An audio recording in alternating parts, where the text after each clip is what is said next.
Hi there, it's Marlena from A Pen and a Purpose, and today I'm really excited to show you the new reading journal that I created for the Kindle Scribe.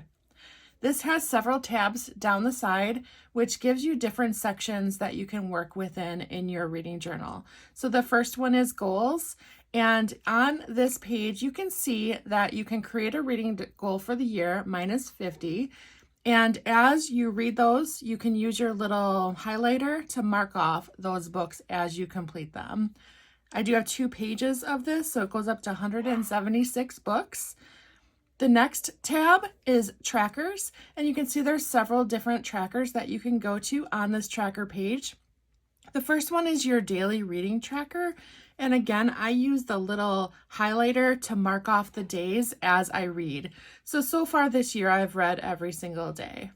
And by the end of the year, I should be able to see if there are any gaps. So my goal is to read every day this year. If I go back to the trackers, I can also look at some general lists, like books purchased, for example, or the want to read. Those are very similar.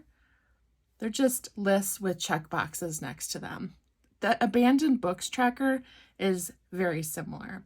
So it just says abandoned books, and then you can check off those books that you abandoned. You could check them off once you read them if you decide to go back to those books. So back to trackers. The other thing that I put in here is a best of the month tracker. This was something that I wanted to put in here just to look at what books did I really enjoy each month. I tend to have difficulty remembering the books that I read, so I thought this was a way to just look at, are there any patterns of things that I enjoyed over the year? Because that'll help me to choose what to read next year. The next little category here is shelves, and I did this in a couple different ways. The first one has a title, and the second one does not. Okay, so I'm using the one with the title just because I like the font. And what I'm doing here is I'm just writing the books as I start them, and then I highlight them when I finish them.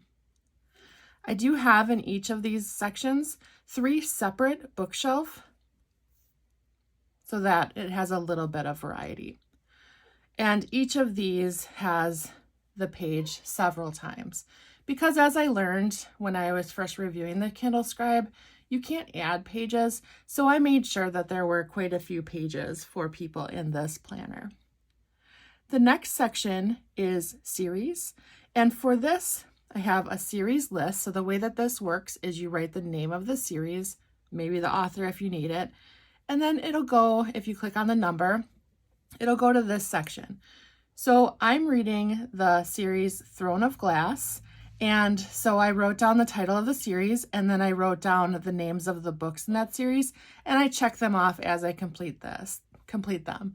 I like this because I don't want to have to look up what's the next book every single time I finish. This way it's right in my Kindle. The next page in this one is series notes, so I can write a little bit just to help myself remember what the series is about, especially when you're waiting a year or so in between books. I don't have a great memory, so I need that. These boxes down here for notes can be used for any kind of notes. You can do a little drawing, whatever it is that works for you. I've also put in an additional page in between each of the series notes, and I put in several of these pages as well. The next section is journal. And on this journal section, what you have is a page for each of your books. So I read Empire of Storms. I write the author's name, when I started it, when I finished it, some thoughts about it, and then again, another little section to do doodling or whatever I want to add about that particular book. Everybody's a little bit different, so I wanted to leave that flexible. The next page is just a notes page in case I want to add anything additional.